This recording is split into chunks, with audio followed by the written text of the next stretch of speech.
He believed he was protecting the prestige of his restaurant, but in less than 10 minutes, he would realize he had just humiliated the one woman who owned everything around him. The evening air shimmered outside Valmont Grill, a five-star restaurant where reservations were booked weeks in advance and valet lines stretched half a block down the street.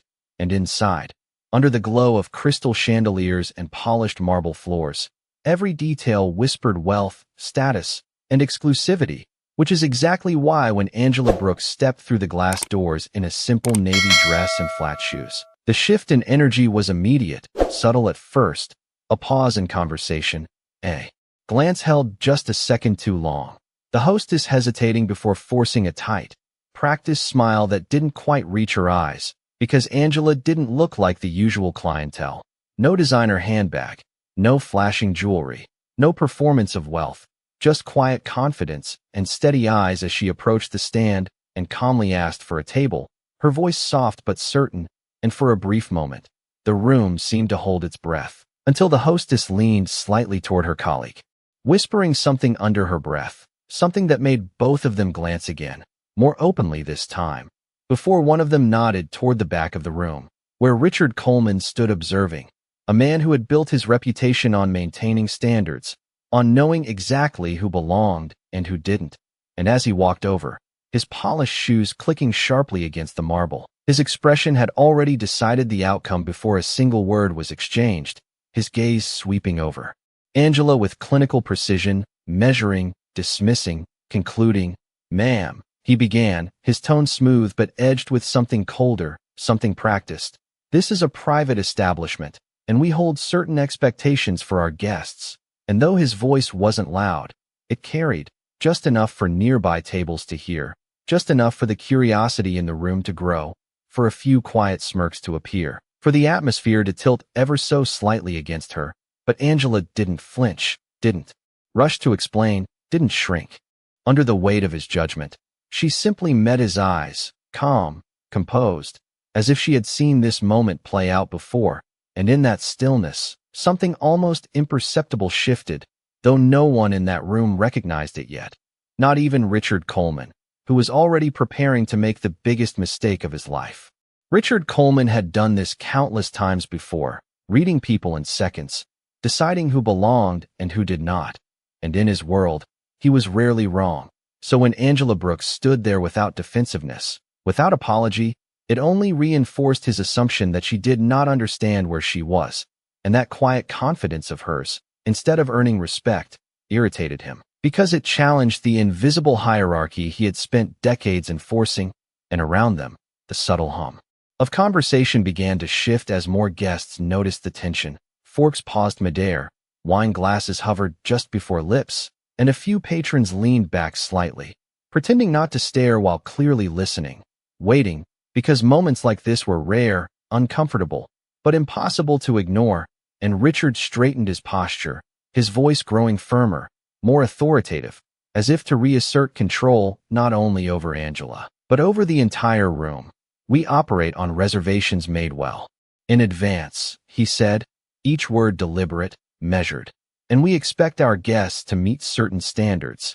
And though he never said it directly, the implication hung heavy in the air, clear enough for everyone to understand, and a couple seated nearby exchanged a glance, one of them smirking faintly, as if this scene confirmed something they already believed, while a young server standing a few feet away shifted uncomfortably, sensing something about the situation did not feel right, but saying nothing, because in this place, Richard's judgment was law, and Angela remained still, her hands relaxed at her sides, her expression unreadable, as if she were observing rather than experiencing the moment.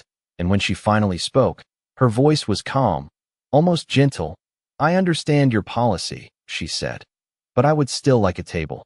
And for a split second, something flickered across Richard's face, not doubt, but annoyance, because she was not reacting the way he expected. She was not retreating, not embarrassed, not defensive, just present, steady, and that unsettled him more than anger ever could. So he took a small step closer, lowering his voice just enough to sound controlled, but still loud enough for others to hear.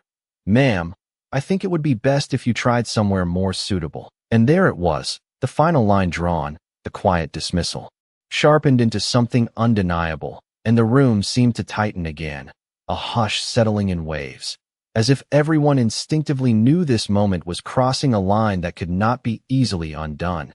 Yet still, Angela did not move, did not argue, did not raise her voice. She simply looked at him, her eyes steady, almost thoughtful, as though she were giving him one last opportunity to reconsider. But Richard Coleman, confident in his authority, did not recognize the warning standing right in front of him.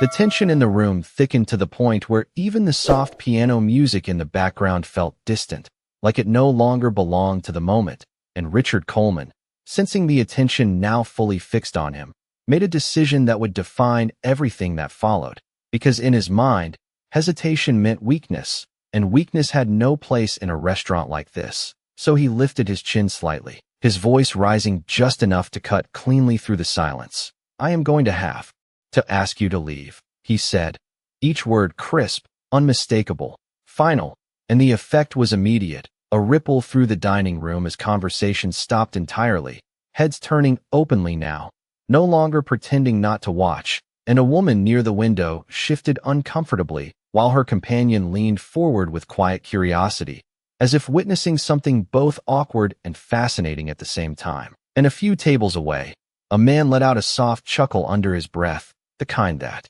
carried judgment without needing explanation, while the young server from earlier stood frozen, her tray held just a little too tightly, her eyes flickering between Angela and Richard, clearly aware that something about this was wrong but unable to intervene, because authority in that room had a single voice, and it was not hers. And through it all, Angela Brooks remained exactly where she was, her posture relaxed, her gaze steady, not defiant, not submissive, simply present, and that stillness began to feel almost unsettling, as if she were the only person in the room not reacting to the script that was unfolding. And for a brief moment, the silence stretched longer than expected, long enough for doubt to flicker again at the edges of Richard's confidence, but only for a second, because he quickly filled it with certainty, stepping slightly to the side and gesturing toward the glass doors with a controlled, almost rehearsed motion.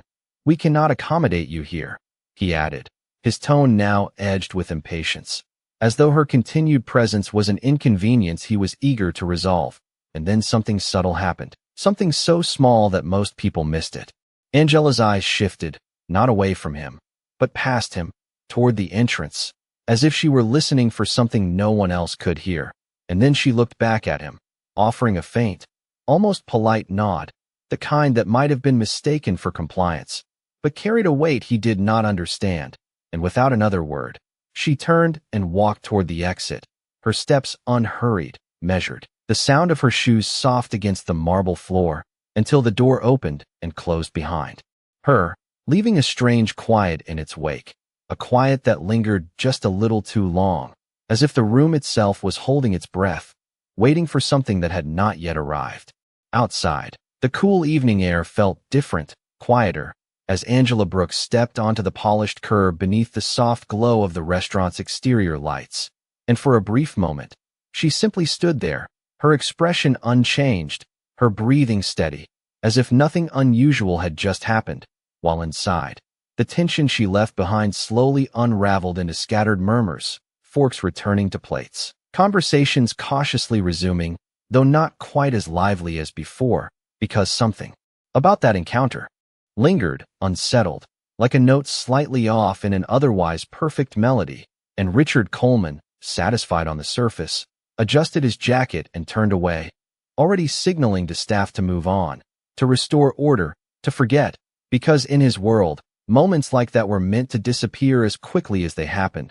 But what he did not see, what no one inside could see yet, was Angela reaching calmly into her bag, pulling out her phone, her movements precise, unhurried, as she scrolled.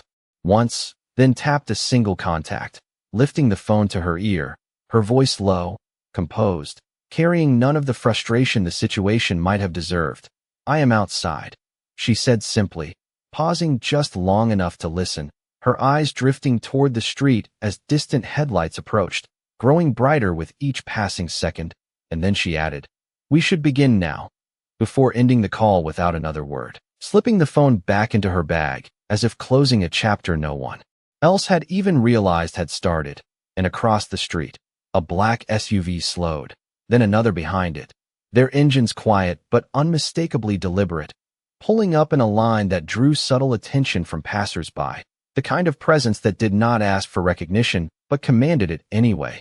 And inside the restaurant, a junior server near the window noticed first, her eyes narrowing slightly as she leaned just enough to get a clearer view, the reflection of those vehicles catching in the glass, something about them too coordinated, too intentional to ignore, and a faint unease settled in her chest. Because in places like this, arrivals mattered, and these did not look ordinary. And as the doors of the first SUV opened in near perfect timing, figures stepped out in tailored suits, their posture sharp, their movements efficient, and though no one had spoken yet, the shift in atmosphere was already beginning. Subtle but undeniable, like the first rumble before a storm. And just outside, Angela stood exactly where she had been, calm, composed, waiting, as if she had known all along that this moment was not the end of anything, but the beginning of everything that was about to change. The moment the first door of the black SUV opened, the energy outside shifted in a way that could not be explained but was immediately felt. As three individuals stepped out in tailored suits, their movements synchronized, purposeful, the kind of presence that did not need to raise its voice to command attention, and without hesitation, they walked directly toward Angela Brooks, their posture straightening even further as they approached her. One of them slightly ahead of the others, a man in his early 50s with a composed expression and a leather portfolio in hand. And as he reached her, he gave a small, respectful nod, not exaggerated, not performative, but unmistakably deferential. "Ma'am," he said clearly, his voice calm, yet carrying a quiet authority of its own. "The board is ready for your decision."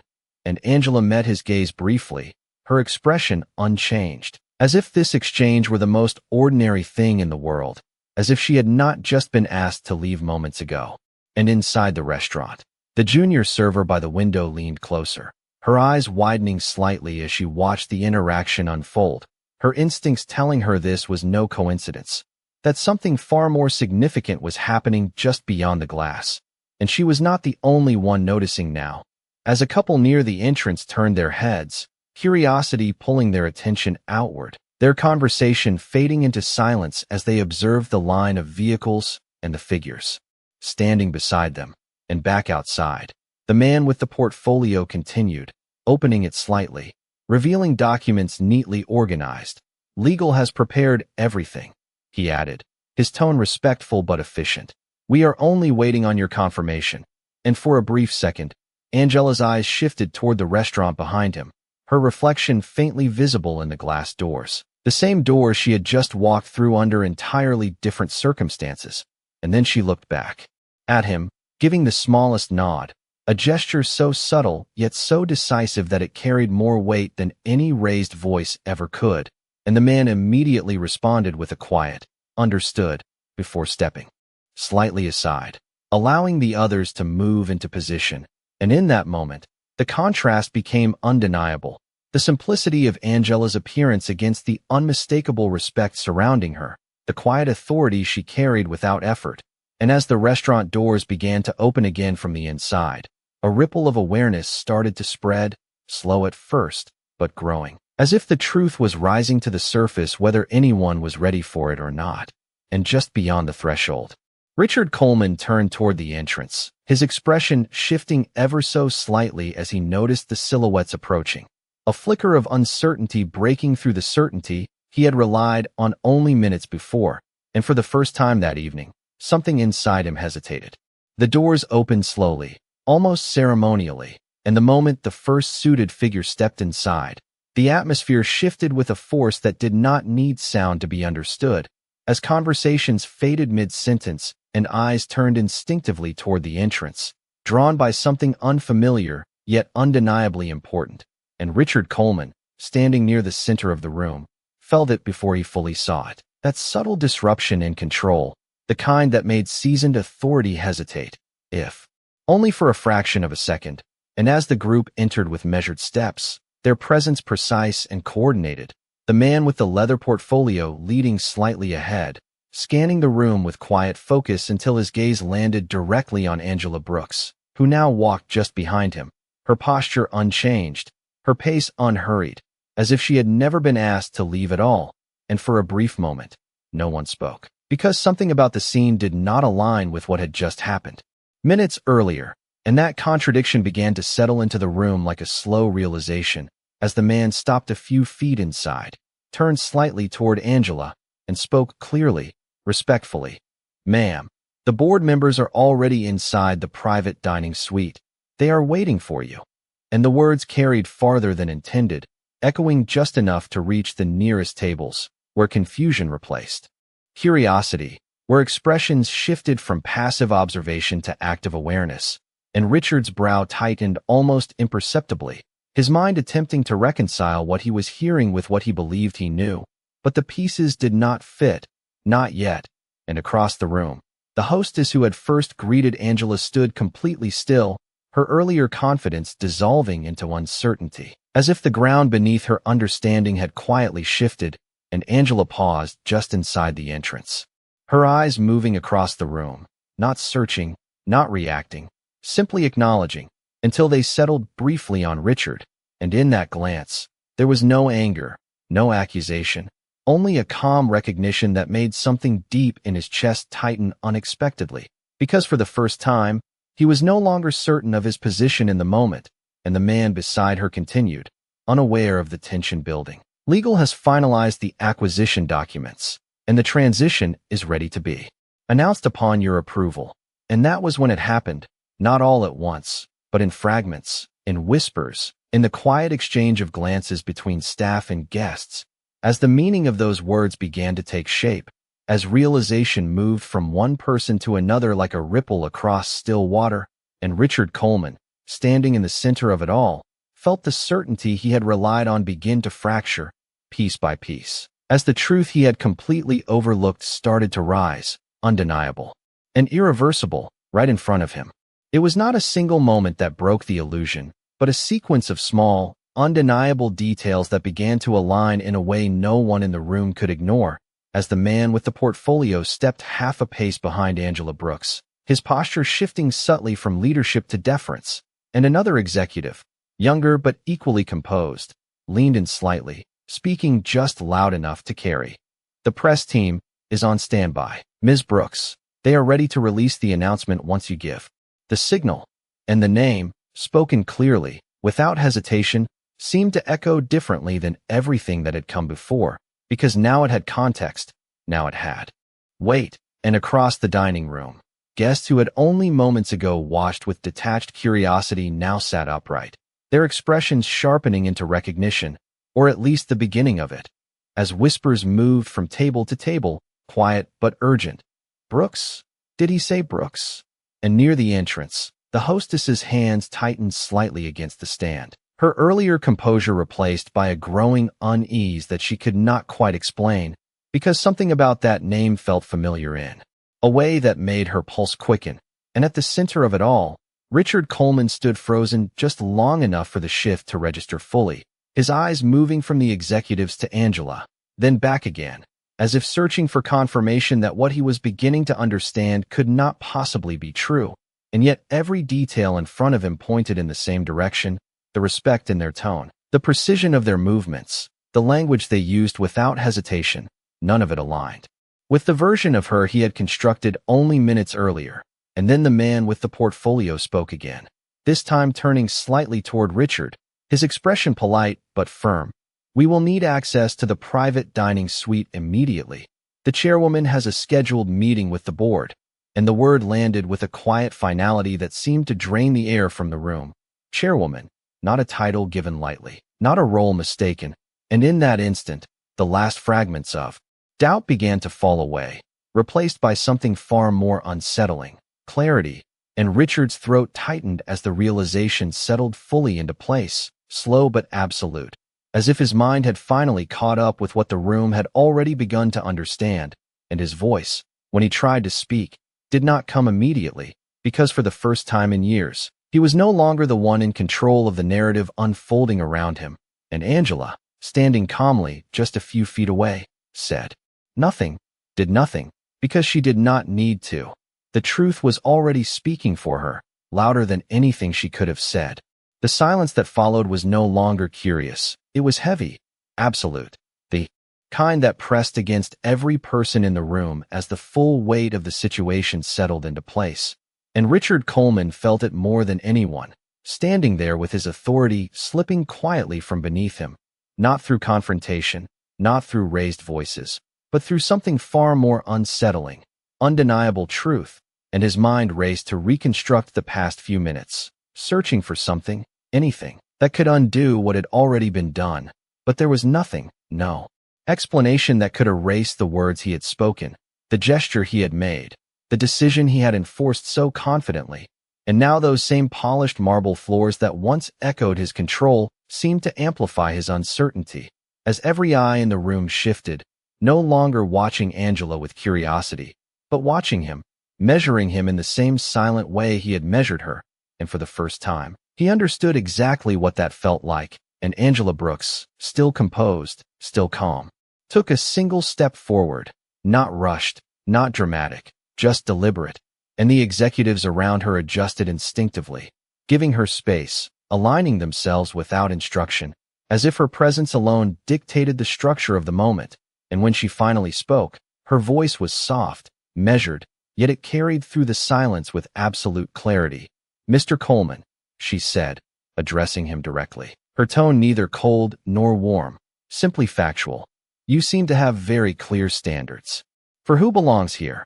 And the words were simple, but they landed with a precision that made the room hold its breath once more, because there was no accusation in them, no anger, only reflection, and that made them impossible to deflect. And Richard opened his mouth, his voice catching slightly before he could find it. I was not aware," he began, the words unfamiliar, fragile, as if he were stepping into a role he had never practiced. But Angela did not interrupt, did not rush him. She simply watched, her expression steady, allowing the moment to exist exactly as it was. And then she gave the smallest nod, acknowledging his attempt without validating it, and turned slightly toward the executive beside her. "Please make sure the board is comfortable," she said, her tone shifting effortlessly into quiet authority. "We will proceed shortly." And the man responded immediately. "Yes, Chairwoman," his voice firm, respectful, and the title echoed once more, sealing what had already become undeniable. And in that moment, Richard understood that this was not about a mistake that could be corrected with an apology. It was about a standard he had enforced without understanding its cost.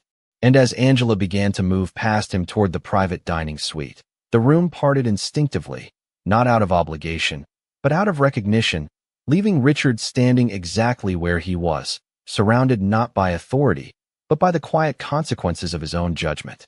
The doors to the private dining suite closed softly behind Angela Brooks, and with that quiet sound, the center of gravity in the restaurant shifted completely, leaving the main floor suspended in a strange, reflective silence where no one quite knew how to return to what they had been doing before, because something fundamental had just been revealed, not loudly, not dramatically, but with a clarity that could not be undone. And Richard Coleman remained exactly where he stood, his posture no longer commanding, his presence no longer unquestioned, as the weight of what had happened settled fully into him, not as a sudden shock, but as a slow, unmistakable realization that every assumption he had made had been built on something far weaker than he believed.